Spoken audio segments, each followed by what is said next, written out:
ngobrol.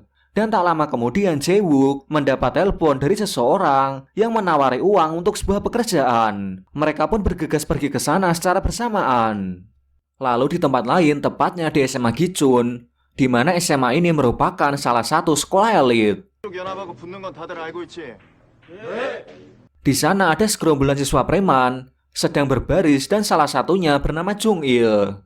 Di sisi lain kita melihat di lapangan sekolah yang berbeda bernama SMA Dangyung. Di sana ada sekelompok siswa yang sedang mengikuti ekstrakurikuler bergulat. Mereka berolahraga lari mengitari lapangan untuk pemanasan. Salah satu dari mereka ada satu siswa yang paling mencolok karena dia yang paling kuat di antara yang lain. Dia bernama Taijin. Kemudian di atap sekolah SMA Dangyung ada sekumpulan anggota geng preman yang mana di sana ada ketua peringkat ketiga yang bernama Jusung. Dia sedang memarahi bawahannya karena salah satu anggotanya telah melakukan kesalahan. Lalu tak lama kemudian muncul seorang perempuan yang datang dan dia bernama Sujung. Dia adalah ketua geng preman bagian perempuan. Dia di sini malah memarahi Josung karena beberapa hari lalu saat Josung pergi ke kelasnya Sojung, dia terpikat melihat perempuan yang sangat cantik bernama Hyunsun. Karena itu Sojung sangat cemburu. Sojung memintanya untuk segera membawa Kyusun, dia adalah kakaknya Hyunsun, untuk diberi pelajaran. Josung pun menuruti perintahnya dan menyuruh anak buahnya untuk membawa Kyusun ke hadapannya. Dia melakukan itu karena telah didesak sepupu Sojung untuk segera melakukan hal tersebut. Lalu Kyusun yang sedang menuju arah pulang ke rumah, dia dicegat oleh dua orang yang merupakan anak buahnya Josung. Mereka membawanya ke suatu tempat dan ketika di tempat sepi, ternyata tempat itu adalah markasnya Kang Hyuk. Di sana dia dipaksa untuk ikut kedua orang itu menemui Josung. Dan kalau tidak mau ikut, dia akan diajar habis-habisan oleh mereka berdua. Dan tak lama setelahnya, datang Kang Hyuk bersama dengan kedua temannya yang sudah menyelesaikan pekerjaannya tadi. Mereka pun menolong Kyusun dengan berkelahi melawan dua siswa tadi.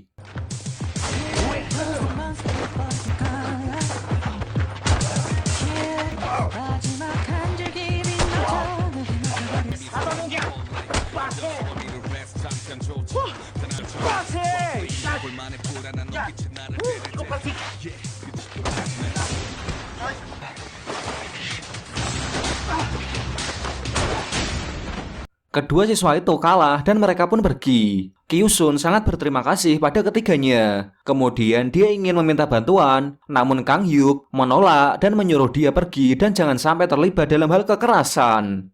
Akan tetapi Kyusun bersikeras dan berteriak bahwa dia butuh bantuan karena adik perempuannya telah masuk rumah sakit. Mendengar itu akhirnya Kang Hyuk memutuskan untuk membantunya karena merasa iba padanya. Lalu disinilah akhirnya mereka kumpul bersama di sebuah rumah makan sederhana yang mana Kyusun akan mentraktir makan mereka bertiga sebagai ucapan terima kasih.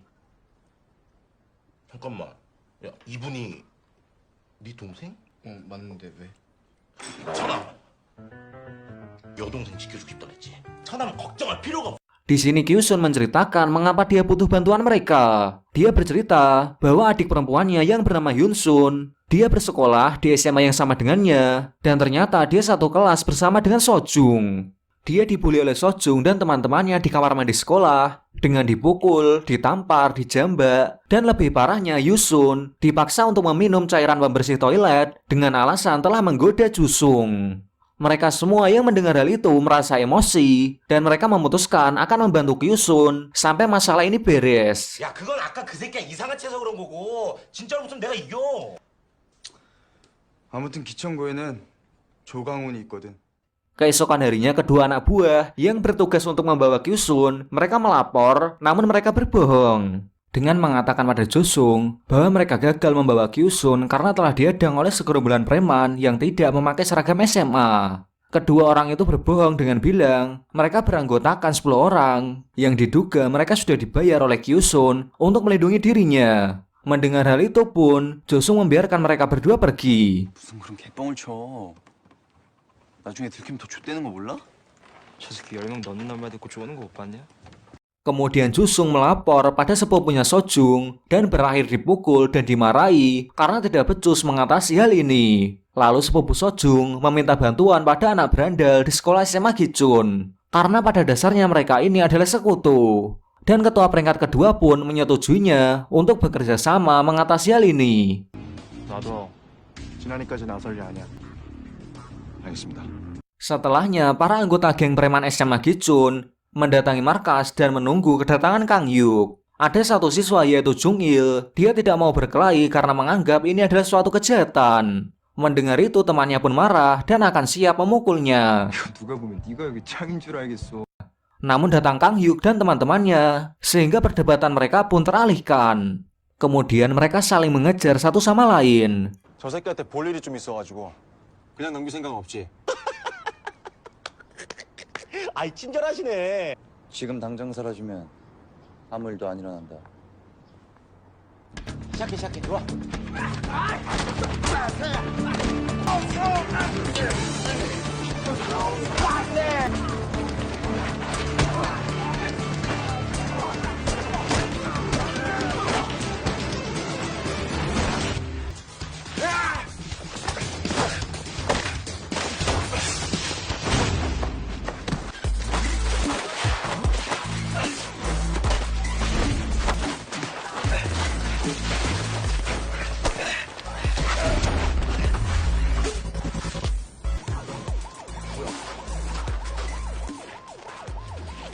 Dan pertarungan ini SMA Gichun kalah. Dan tidak lama setelahnya terdengar sirene polisi. Pada akhirnya mereka semua kabur agar tidak tertangkap oleh polisi.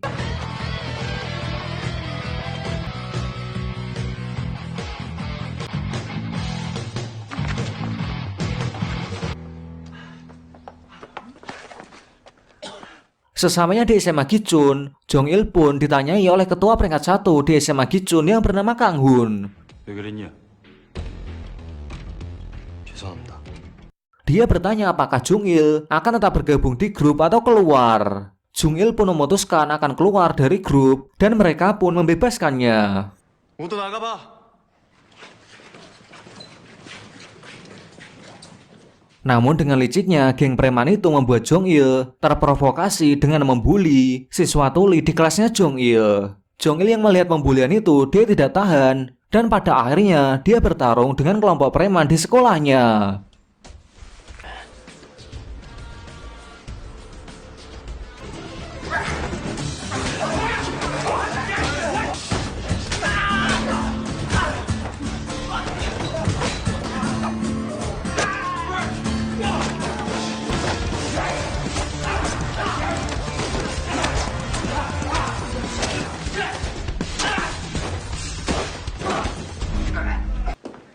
양아치 새끼가.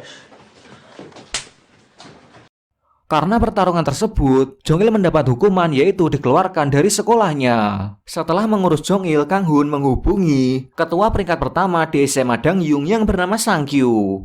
Dia meminta kerugian atas apa yang telah dilakukan anak SMA Dangyung karena membuat anak SMA Gichun terluka karena terlibat dalam masalah mereka. Sang Kyu yang tidak tahu apa-apa, dia pun segera mengganti kerugiannya dan kemudian dia mengumpulkan semua anggotanya. 도윤아, 수정아.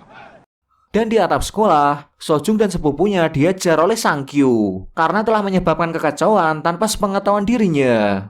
Di hari yang sama, Hyun Sun pulang dari rumah sakit karena kondisinya sudah pulih dan di sini Kyu Sun menemaninya. Di tengah perjalanan mereka dihadang oleh Jusung dan sepupunya Sujung. Kyu Sun sempat melawan namun sayangnya dia tak mampu menghadapi mereka. 이기적이냐? 성규.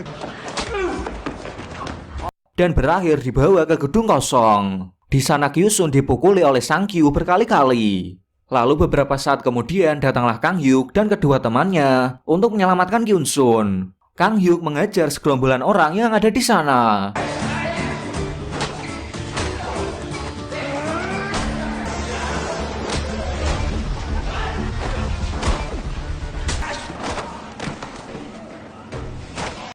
Sedangkan Jae-wook dan Bun-hwan membawa Pong Kyu-sun dan Hyun-sun pergi dari tempat itu. 너 조만간 죽어. Ketika sudah sampai di rumah Kyu-sun, mereka pun pamit untuk pulang. 내일 봐. 오빠는 무슨 가자. Namun naas, ketika hari esok telah tiba, Kyun Sun sudah meninggal dan membuat Hyun Sun sangat terpukul sedih. Kang Hyuk yang mendengar hal itu pun sangat marah kepada para preman yang telah mengejar Kyun Sun dan dia berniat untuk membalas dendam. Kang Hyuk bersama dengan temannya pergi ke rumah Hyun Sun karena mereka tidak mau ia merasa kesepian terus-menerus. Setiap hari mereka selalu mengirim hadiah berupa makanan dan segala kebutuhan untuk Hyun Sun. 현성아! 김현성! Awalnya mereka selalu diabaikan oleh Hyun Sun. Namun ketika dia mengecek isi HP kakaknya, ia menemukan sebuah foto yang dimana isinya adalah kakaknya bersama Kang Hyuk dan teman-temannya. Dan terlihat di sana mereka begitu bahagia. Akhirnya ia memberanikan diri menemui mereka. Kini Hyun Sun pun sepenuhnya mempercayai mereka bertiga.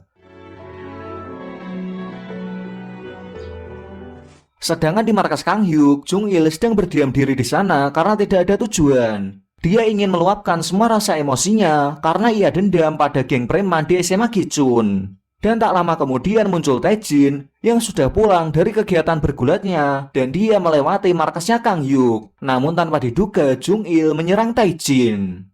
죽고 싶어? 아니? Padahal di sini Taejin tidak akan menggunakan kekuatannya di luar sekolah karena itu adalah peraturan dari gulatnya.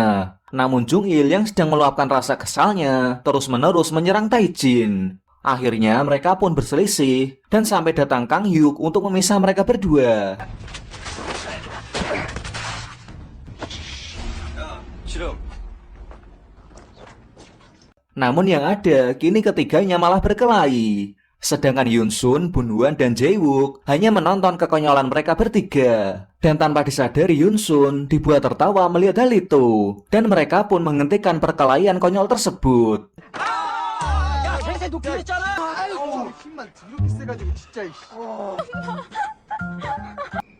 현승이 저렇게 웃게 해줘서.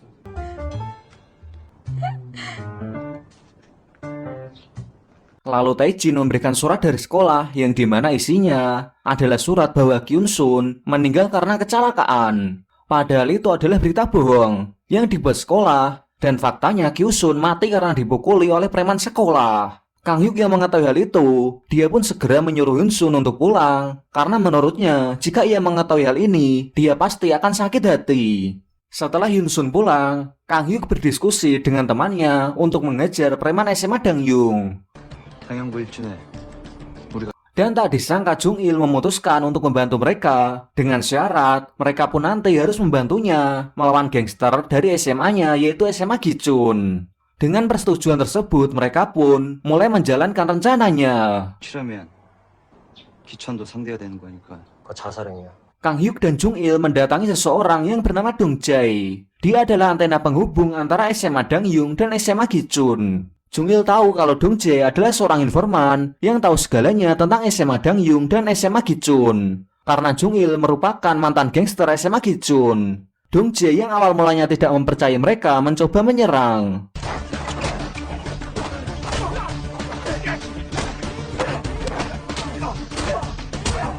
Namun tentu saja anak buahnya bukan tandingan dari Kang Hyuk dan Jung Il. Dan akhirnya ia merasa ketakutan. Namun di satu sisi, ia juga merasa diuntungkan jika mereka bisa mengalahkan ketua gangster dari SMA Gichun. Sebenarnya Dong Jae sudah muak menjadi anggota gangster SMA Gichun karena ia selalu diperas.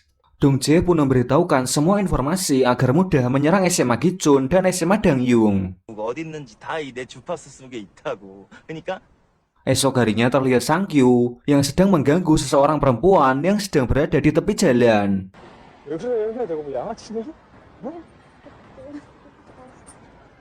Dan perempuan itu ternyata adalah pacarnya Taejin. Sebelum melakukan hal macam-macam, untungnya Taejin datang tepat waktu untuk menyelamatkan pacarnya dan pergi meninggalkan mereka.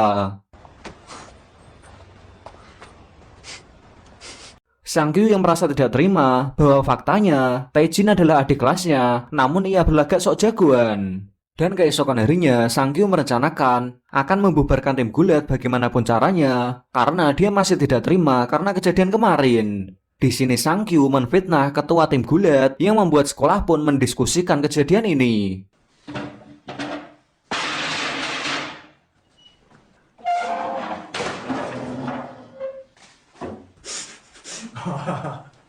겁나 무섭다. 씨름부 해체해주게 던져봐 이 새끼야! 잘 찍었냐?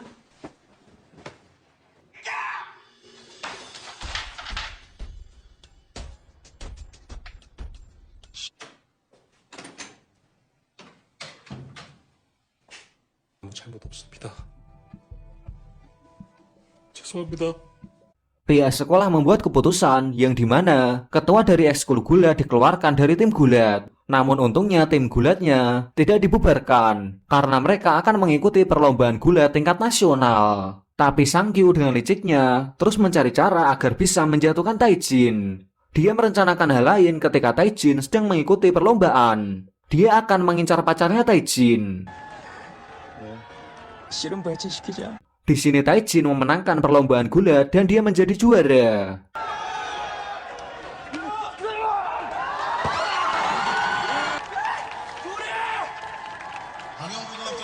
Namun benar saja, setelah perlombaan selesai, tiba-tiba pacarnya Taijin diajak oleh Sujung untuk pergi ke suatu tempat. Namun di sini Sujung berbohong dengan bilang dia disuruh untuk menemui Taijin di sana. Pacarnya Taijin yang tidak ada rasa curiga pun mengikuti perkataan Sujung. 리액션 크게 깜짝 놀라죠. 알죠? 네. 가요. 네. Kemudian Taijin dikirimi pesan oleh Sang Kyu yang isinya adalah foto pacarnya yang sudah babak belur dan tak sadarkan diri. Taijin pun sangat marah dan segera menuju ke tempat di mana pacarnya berada. Setelah sesampainya di sana, Taijin mengejar semua preman yang ada di sana.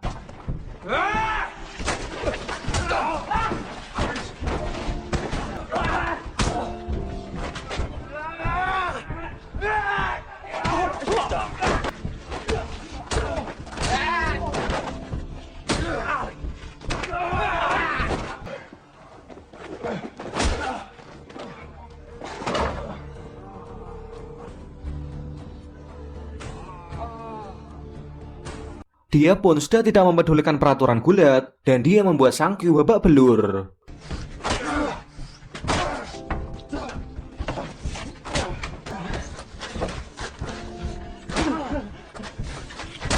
Di sini Taijin sungguh terbawa emosi. Dia terus memukuli Sang Kyu dan membuatnya nyaris mati. Namun tiba-tiba datang Kang Hyu dan yang lainnya untuk menghentikan Taijin. Akhirnya Taijin pun tersadar, dia harus mempedulikan pacarnya terlebih dahulu. 이거. 성분들 좋아하는 편도 아니고. 그래도 보긴 봤네요. 왜? 나 훈련 일정 다 알아요.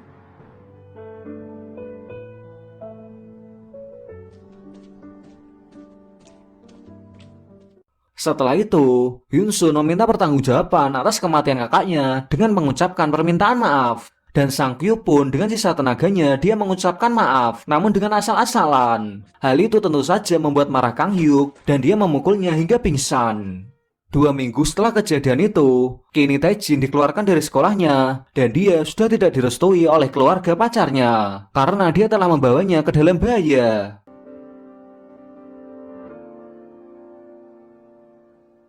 Kini ia sekarang menjadi seorang preman dan mengaku ia adalah pemimpin di wilayah tersebut. Ketika Taijin sedang mengendarai sepeda motor, ia terjatuh dan didatangi oleh seorang pria dan ternyata dia adalah Kang Hun. 네가 이 지역 짱이라고 떠들고 다닌다던데. 그런데? Kang Hun tidak terima Taijin mengaku-ngaku sebagai penguasa wilayah dan dia pun mengajaknya berduel.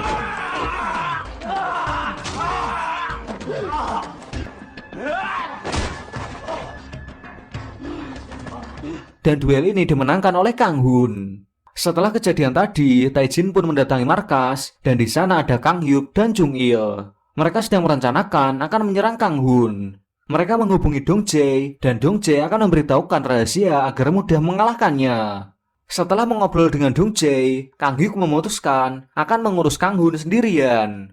Sedangkan yang lainnya akan mengurus para anak buahnya. Mendengar hal itu pun, Taejin memutuskan akan ikut untuk membantu mereka. Dan esok paginya sebelum Kang Hyuk akan berangkat, adik kembarnya mengajaknya makan di rumah karena hari ini adalah ulang tahun mereka. Tetapi Kang Hyuk menolak dan tetap akan menjalankan rencana yang sudah ia susun semalam. Namun setelah kepergian Kang Hyuk dari arah lain, muncul seseorang yang memanggil adiknya. Di sisi lain, Jungil dan kedua temannya sudah memasuki markas geng preman SMA Gichun. Di sana mereka saling bertarung satu sama lain.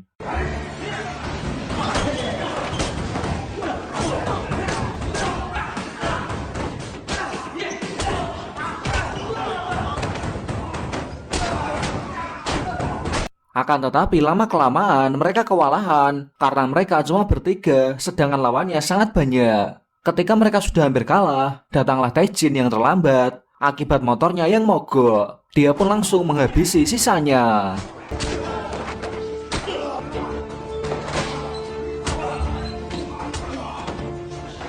Setelah para kroco kalah, kini Taejin dan Jungil akan melawan orang terkuat peringkat kedua dan peringkat ketiga di SMA Gichun. Mereka pun bertarung secara terpisah.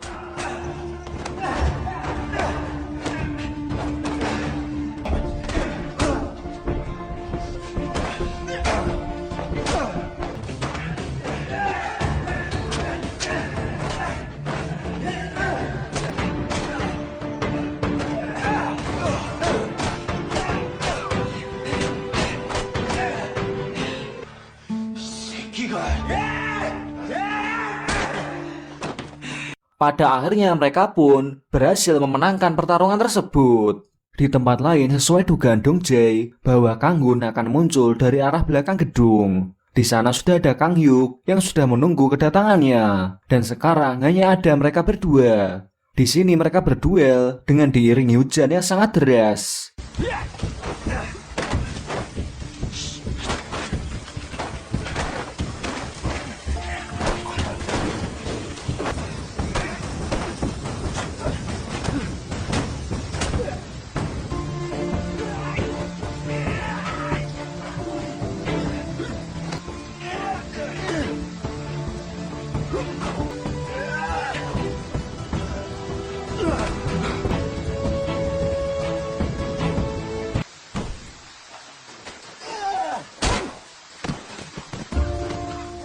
Duel ini dimenangkan oleh Kang Hyuk dan dia mengatakan bahwa dia mendapat julukan Dogo, yaitu seorang legenda yang pernah mengalahkan puluhan orang 2 tahun yang lalu.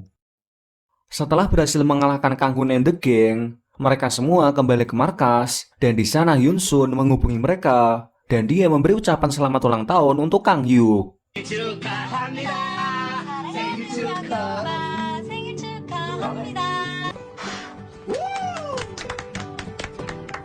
Namun tak lama setelah kebahagiaan itu, Kang Hyuk menerima sebuah telepon di mana saudara kembarnya dilarikan ke rumah sakit. Dia bergegas pergi ke sana, namun semuanya sudah terlambat karena adiknya sudah dinyatakan meninggal dunia.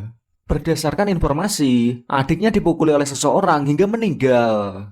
7 bulan kemudian, setelah saudaranya meninggal, ayahnya juga meninggal karena kecelakaan tertabrak mobil. Sedangkan ibunya yang kehilangan putra dan suaminya menjadi gila dan meninggalkan rumah karena sudah tidak tahan dengan kondisi keluarganya yang sekarang. Kini Kang Hyuk hanya sendirian. Dia pun memutuskan untuk menemukan pelaku pembunuhan adiknya dengan cara mengganti penampilannya menjadi seperti adiknya. Dan dengan ini film pun berakhir.